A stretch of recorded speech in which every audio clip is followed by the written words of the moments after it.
Permainan untuk mempersulitnya. Bab 54. Dua hidangan panas dan satu sup disajikan di atas meja. Mata Rehan terbelalak. Sumpitnya pun tidak bergerak. Alis tebalnya mengernyit. Inikah makan siang yang kau siapkan untukku? Bagaimana cara memakannya? Makan pakai sumpit. Dasar hantu pemilih. Yuki diam-diam mengerang dalam hatinya. Namun, raut wajahnya masih menunjukkan rasa hormat. Jika kamu tidak puas, aku akan membuat yang lain. Mata Rehan yang tajam menatap Yuki dengan dalam. Masakanmu encer dan tawar. Apakah kamu tidak puas denganku? Tidak. Hanya saja aku tidak mempelajari resep baru dengan baik. Waktunya pun sangat terburu-buru. Yuki mengiyakan sambil meminta maaf. Sabar. Dia memperingatkan diri sendiri dalam hatinya. Aku tidak punya nafsu makan. Kamu buat pangsit rebus saja. Sepanjang pagi belajar mengaduk adonan. Seharusnya sudah menguasainya, bukan? Di dapur yang besar, Yuki mengaduk adonan sampai pergelangan tangannya pegal.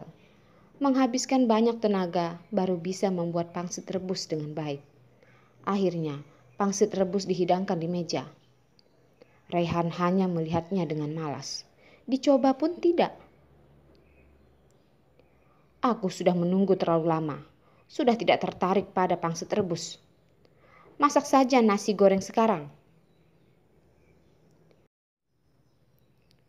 Yuki merasa sedih dan kesal. Tetapi apa boleh buat? Hanya bisa membereskan pangsit rebus dan membuatkan nasi goreng untuknya. Mempersulit hidup Yuki mungkin sudah menjadi sebuah kesenangan untuk Rehan. Dia tidak lagi mengenakan kekerasan terhadap Yuki, tetapi tertarik untuk mengkritik keterampilan memasaknya, mengkritik sikapnya, bahkan mengkritik pakaian yang dikenakan Yuki. Semuanya menjadi sumber senyum kejamnya. Yuki sekarang takut untuk masuk ke dapur. Rehan sengaja mempersulitnya. Misalnya, pada siang hari dia bilang ingin makan daging sapi untuk makan malam. Yuki yang takut dikritik olehnya pun menyiapkan masakan daging goreng, daging rebus merah, sup daging. Tapi pada malamnya, di saat masakan sudah hampir selesai, Rehan berkata dengan tidak tertarik. Malam ini tidak jadi makan daging sapi. Ganti jadi daging kambing ya. Yuki hanya bisa membuat masakan baru. Dengan begini, tentu saja jam makan malam jadi tertunda. Lalu Rehan berkata dengan santai. Kamu semakin hari semakin bodoh ya. Aku sedang berpikir, apakah mau memberikan uang untuk operasi ayahmu? Tidak apa bila Rehan mengatakan hal lain. Yuki hanya takut ucapan yang seperti ini yang diucapkannya. Begitu mendengar Rehan mengucapkan ini, otaknya yang keras kepala segera luluh, lalu berbisik bagaikan nyamuk. Lain kali tidak akan begini lagi, kata Yuki. Rehan mengerutkan alis. Tanpa melihat Yuki, dia meminum sup daging kambing sampai habis. Sudah 3 bulan sejak kehamilannya, mulai nampak benjolan di perut Yuki. Tetapi dia sangat kurus dan menggunakan baju yang longgar, sehingga tak terlihat bahwa dia sedang hamil. Bayinya pun sangat penurut. Nafsu makan Yuki sekarang sangat besar. Setiap hari merasa sangat mengantuk. Hidupnya dikacaukan oleh Rehan. Sangat tidak tahan lagi. Tetapi permainan mempersulit Yuki ini membuat Rehan ketagihan. Dia sering tidak pergi ke kantor. Secara khusus melihat Yuki membersihkan rumah. Dan sering memerintahkan beberapa hal yang aneh untuknya. Yuki merasa lantai ruang tamu bisa dilap sampai sekilap berlian. Satu kata santai dari Rehan membuat Yuki sibuk seharian. Malam harinya, Yuki yang sangat kelelahan langsung naik ke kasurnya. Tidak ada hal lain yang dipikirkan selain tidur dan masuk ke mimpinya. 2 hari kemudian, Raihan menyuruh Yuki untuk mengganti spray dan selimut di kamar tidurnya. Jelas-jelas memiliki mesin cuci yang canggih, namun Raihan menyuruh Yuki untuk mencucinya dengan tangan.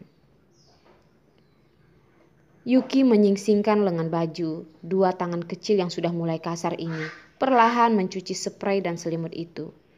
Mencucinya di bak mandi yang besar, membungkuk di samping bak mandi untuk mencuci, memerasnya sampai-sampai pakaiannya sendiri pun basah kuyup.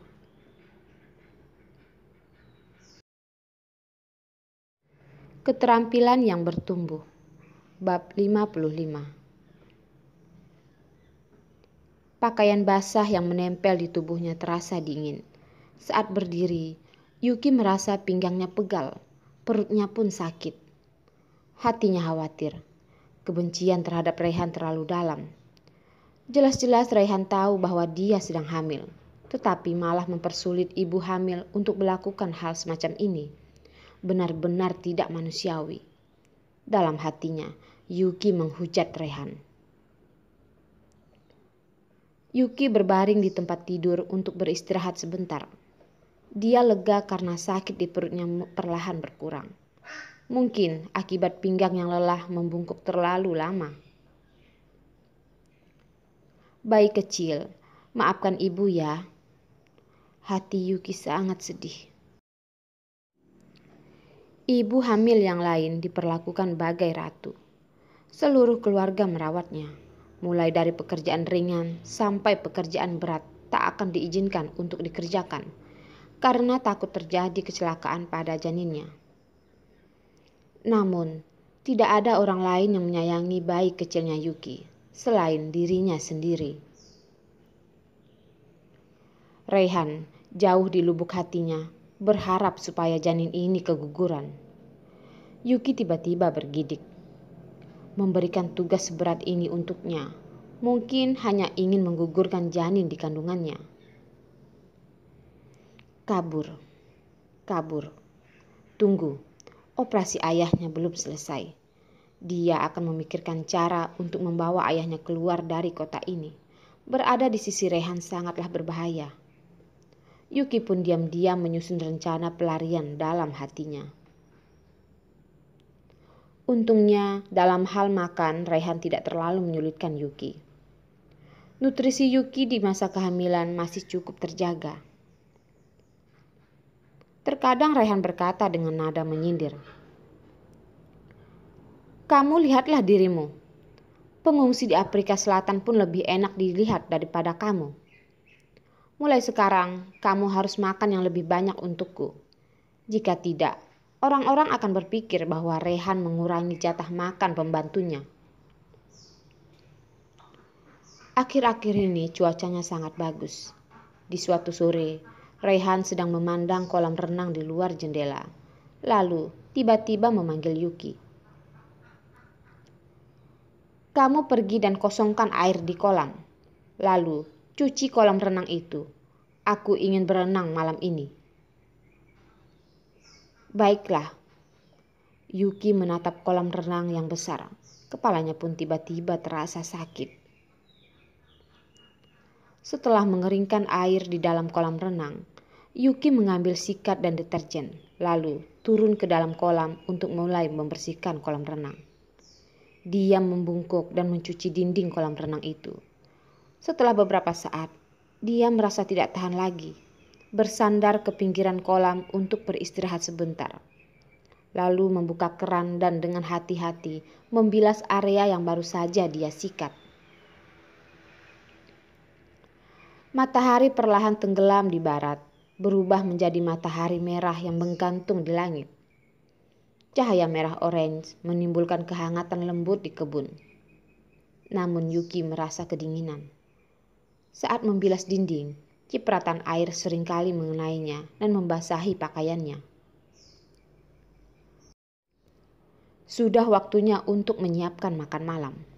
Yuki tidak berani untuk menundanya lagi. Melihat kolam renang itu sudah dibersihkan, Yuki menghela napas lalu bergegas ke dapur untuk menyiapkan makan malam. Tidak keburu untuk mengganti bajunya yang setengah basah itu. Yuki langsung bergegas mencuci tangannya dan dia mulai mencuci dan memotong sayuran. Raihan yang sejak dulu selera makannya ringan, hari ini tiba-tiba memesan makan Sichuan yang pedas. Kebetulan sejalan dengan pikiran Yuki yang sedang mengidamkan masakan pedas. Karena Raihan seleranya ringan, Yuki tidak berani untuk serakah. Jadi, Yuki membeli sebotol saus cabai dan menaruhnya di dapur. Apabila dia ingin makan pedas, dia makan beberapa sendok. Angin malam ini tampaknya sangat dingin, merambat dari tangan sampai seluruh tubuh. Ditambah lagi pakaiannya yang setengah basah. Yuki bersin beberapa kali saat memotong sayuran. Seporsi mapo tahu, seporsi ikan rebus, seporsi ayam pot, seporsi sup kerang. Setelah latihan selama ini, keahlian memasak Yuki cukup bagus. Sebuah hidangan yang harum, dalam cahaya kuning lembut, memancarkan warna merah yang indah. Aroma pedas yang menggugah selera, membuat Yuki tidak tahan ingin segera menyantapnya.